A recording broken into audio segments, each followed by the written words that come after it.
smart to work above stairs, Nutt. Sorry, sir. I was born not looking smart, sir. From somewhere in the distance came a sound like a large duck being trodden on, followed by a cry of, "Ho, the megapode!" And then all hell eventuated. A creature plunged out of the gloom that was unknown to science or nightmare or even kebab. There were the mad, rolling, bouncing eyes, the huge yellow and red beak, and then the thing disappeared down another gloomy corridor, incessantly making that flat honking noise of the sort duck hunters make just before they're shot by other duck hunters. "Oh-ho, the megapode! There she bumps!" And from the dark shadows of every corridor, bar the one down which the beast had fled, galloped the senior faculty of the university. Each wizard was being carried piggyback by a stout bowler-hatted university porter, whom he was urging onward by means of a bottle of beer held, as tradition demanded, ahead of the porter's grasp on a stick. The doleful quack rang out again, and a wizard yelled, "Bad, he's flown! Ho, the megapode!" The colliding wizardry, who'd already crushed Smeem's rickety ladder under the hobnailed boots of their steeds, set off at once. When he was certain they'd gone, Nutt picked up what remained of the ladder. "Master, I'm sorry to say the ladder is broken." Off in the distance was one last cry. "The megapode is catched!" "What was it that happened just then, sir?" said Nutt.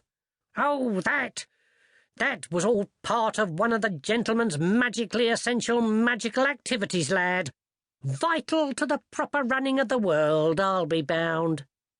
Only it looked like a skinny man with a big wooden duck strapped to his head."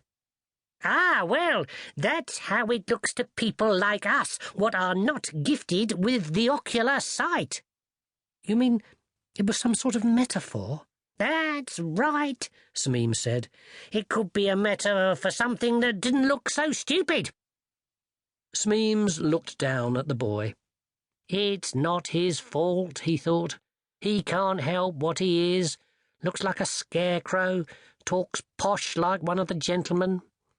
Smeems felt moved to pat the little fellow on his curiously spherical head, but desisted.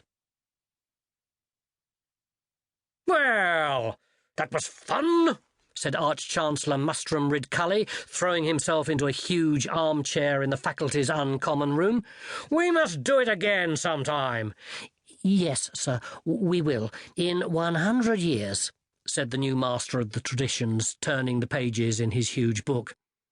He reached the leaf-headed hunting the megapode, wrote down the date and the time taken to find the aforesaid megapode, and signed his name with a flourish. Ponder Stibbons. "What is a megapode, anyway?" said the chair of indefinite studies, helping himself to the port. "The original megapode was found in the under-butler's pantry," said the traditions. "It escaped in the middle of dinner and caused what my predecessor 1100 years ago called a veritable hey-ho-rumbelow, as all the fellows pursued it with much mirth and good spirits." "Why?" said the head of the Department of Post-Mortem Communications, snatching the decanter full of good spirits as it went past. "Oh, you can't have a megapode running around loose, Dr. Hicks," said Ridcully. "No, I meant, why do we do it again every 100 years? "It's a tradition," the chair of indefinite studies explained. "And one that's made me somewhat peckish," said Ridcully, beckoning one of the servants. "Can you fetch the cheese boards, please, and some cold roast beef, some ham, a few biscuits, and, of course, the pickle carts, and perhaps that new girl could bring it up." The new girl. At the thought, elderly hearts beat dangerously. By custom and practice, wizards were celibate. But after a week of Juliet's presence, many of the faculty were subject to unfamiliar longings and strange dreams. When she walked past, the wizards felt the urge to write poetry and buy flowers. "You may be interested to know, gentlemen," said the traditions, "that tonight was the long